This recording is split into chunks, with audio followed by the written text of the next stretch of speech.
Kenny, we ain't done a fan cam. Mo, congratulations to PSG. Fair play to you, man. That was the easiest semi-final, yeah, I think I've ever seen in my life. Oh, actually, apart from the Newcastle semi-final against us. Well, it was. They were in second gear the whole 2 legs. No, yeah, the quality shined through. We are resorting, by the way, yeah, to Rory Delap, yeah, throw-ins, long balls, and corners in a Champions League semi-final, and their quality shone through. Before I get Mo, Kenny, I know you're waiting patiently. I know you got to get up as well. Yeah, and I appreciate you, Kenny. Sorry, Ken. You know I normally do the fan cams. This is a one-off for me, yeah. But the season's done, mate. Yeah, and I was like, fuck it. We had 13,000 people at one point. There's still 7.5. Yeah, I was like, fuck it. Fuck the fan cams. Let's stay live, innit? Yeah, so Ken, talk to me, man. Yeah, I know you're upset. I can see by your face, mate. That was spineless, wasn't it? I think what's happened is that I don't think I felt like this since probably Paris 2000, because I think that really I think I never thought we were weak. I never thought that we were the favourites after what we did last week. But when we had those chances where Donnarumma made some good saves, Declan Rice has missed a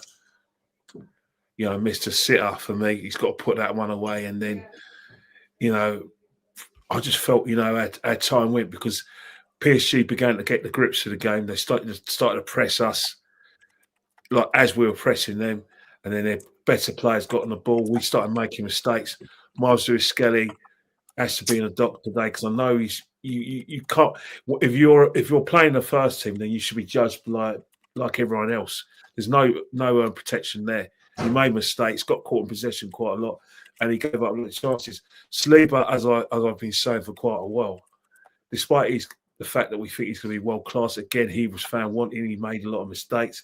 It was as usual, try to think his pace can get himself out of trouble, and then the goalkeeper, I said in terms of his clearances was part of the problem, but the thing that really gets me down is that in that second half, it just reminded me of what I've been seeing all the time.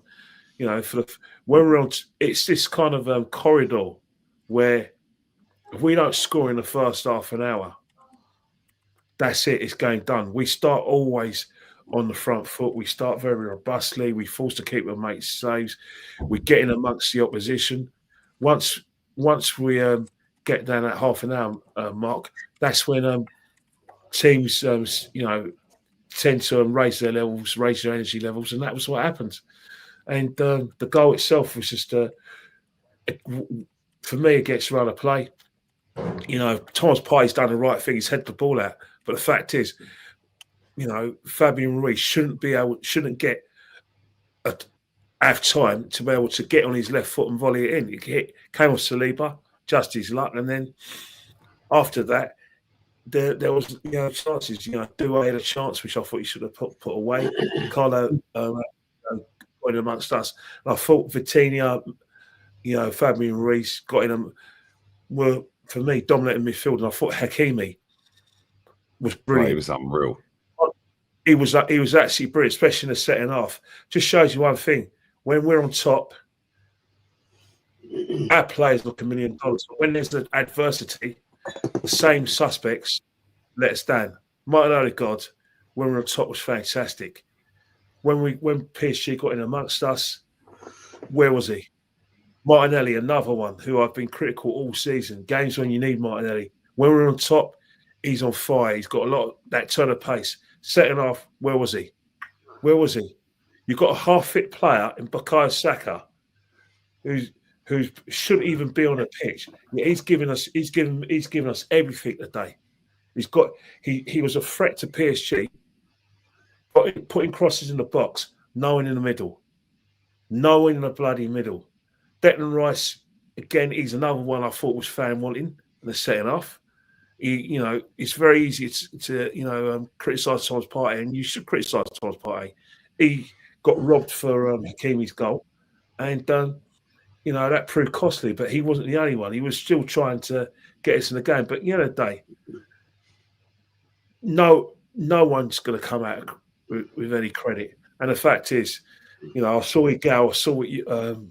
There's one thing me and you do agree with, because I was watching some of your content. As harsh shit it was a handball. But one thing I playing fucking basketball. Yeah, but one thing I really find hard to take is that why did it take you so long for you to go to VAR? What? In England, that's not a handball. That's not a handball. But in Europe, I think we need to look at certain decisions. Either we do what we do in Europe, and handball is handball, or we go back to basics and just think, you know what, let's use their common sense. But let's face it, I can't look for any excuses, because at the end of the day, over the 180 minutes, the better side is in the final. The side that deserves to be in the final deserves it. And congratulations to the PSG fan on our panel, because they deserve it. Congratulations to Enrique. Reason why, because for the first time, we played a team today. In the quarterfinals, we played Mbappe, Vinny Jr., Jude Bellingham, and Courtois. Today, we played a team. There were no individuals that stood out. They did the hard yards. They worked their nuts off when they didn't have the ball. They made it difficult for us when we did have the ball, and that's why we resorted to Wimbledon tactics. Dare I say it, violent tactics. On a big jack, get in the mixer. Let's press them. But it's like Kenny. It's like watching Stoke, mate. Look. We at the end of the day, we have to do what you got to do, because at the end of the day, it was effective. It was creating chances. Donnarumma's made a fantastic save from Martinelli. He's made a fantastic save from Odegaard, and Declan Rice has missed a set in the second half. Donnarumma makes a fantastic save from Bukayo Saka. So at the end of the day, we did have the chances. I'm not going to sit here and say we didn't lay a glove on them PSG, because we did lay a glove on PSG. I'm not going to say that we didn't get him behind PSG and the Bukayo Saka didn't create anything. But if you recruit like we did in the summer, and we don't make sacrifices, and you don't sign a striker, that's what happens. You can get away with not having a striker in the Premiership, as we nearly got away with it in the last 2 seasons. Not this season, but last previous season, because 4 players turn up in double figures, especially in the 22-23 season, and in the 23-24 season, 3 players turned up with double figures. We were amongst the highest goal scorers, so we nearly got away with it. But in the Champions League, if you're not able to put the ball in the net, then I'm afraid this is what will happen. We've got no excuse whatsoever. And unfortunately, the debates regarding the manager's future is going to be tough. Pick up again, I'll come back. We have to look at the whole season as a whole. We have to look at the performances in the league. We have to look at the performances in the League Cup, performances in the FA Cup, and the performances in Europe. And once again, we can't be this kind of nearly team. This is like the Pochettino Spurs. They had arguably the best defensive record over the last over that period when the Poch was in charge. They had the goals for column. They had excellent players, but they won nothing. That's us. Yeah, and Kenny, I don't think we expected anything else really. And I said this to you on many times on shows, the podcast, Dan's channel, Jez's channel. Since the Real Madrid second leg, when our captain walked out in the second leg at the Bernabeu, he looked like he'd seen a fucking ghost, and he played like he'd seen a ghost. I swear down, chat. Am I lying? If I'm lying, I'm dying. When that fucking team walks out tonight, I said Lewis Skelly looks like he's shit the fucking bed. He looks rattled. No fire in the eyes, in the eye. He looks like he's shit the bed. He's scared shitless, and he played like it.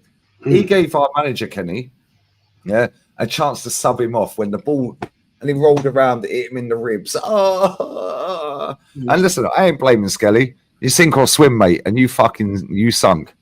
Tonight you sunk. But do I blame him? No. Do we know who was coming on? Yes, Calafiori. Where's Kieran Tierney? Where's Zinchenko? Where's Ethan and Wherry? Where's Sterling? Change it up, mate. they're all scapegoats, and I'm afraid you'll find out that Lewis Skelly is going to be the next cab of the rank when it comes to be scapegoated. Just like our good friend Ethan Wanieri was scapegoated after Brentford, Lewis Skelly will be scapegoated. There'll be some fans for who are gonna probably scapegoat, but the manager will be scapegoating him. There's some fans, blaming Thomas Partey, but it's collective. We're not good enough. But at the end of the day, when you watch us create these chances in the first 50 minutes, you just say score, score, score. If we score, you never know. PSG might have, got their act together and think, right, you've made us angry, and we'll have gone down the field and scored, probably run away with it. Which let's face it, they're a different team than they were last season. There's no passengers. There's no Mbappe, Messi and Neymar who want everyone to do the running for them. 35-year-old Messi who wants young boys to do his running for him. He was 35 at the time before he left, and you've got Mbappe who's no leader, no captain, no leader, and obviously you've got Neymar who, again, wants all the sort of matinee moments, but won't work hard for it. That's a team today. They're a credit. Now, they may not win the Champions League because Internazionale are another team that is just as dogged as PSG. Although PSG play football with panache that I enjoy, Internazionale also got players when fit who can hurt PSG. So, if I do give any advice to PSG, final, learn how to keep clean sheets before the final, because if you do not keep a clean sheet in that final on the 31st of May, it'll be another season where you will not win the Champions League, and it'll be next year, because you've got to learn to keep clean sheets. Because you think about it, we didn't have no striker, mate, but we still create chances. And a 40% Saka fucking actually did all right. Yeah. But I'll tell you if we had a striker, Kenny, the passes he was putting into the box, if we had a Thuram, a Martinez, a Giroud, just fucking anyone, Eddie Nketiah, fucking any fucker. It's even worse than that. The fact is that PSG they're not defending for their lives, but they made a silly mistake, which let us in slightly. So somebody's got that on in the background, by the way. Somebody's got this on in the background. I can hear an echo. No, it's not me. But if they do that in the final against Internazionale, and Internazionale decide to play safe first football, that's them done. But I'll be watching the finals as a neutral, because I love football. Because I'm not like some of these pork chop Arsenal fans who claim to love football but only watch Arsenal, but don't watch any other football matches. You're part of the problem as well. Yeah, facts. Listen, Kenny, I appreciate it, man. Listen, I know you've waited for hours as well. I apologise, mate, but the chat was going crazy.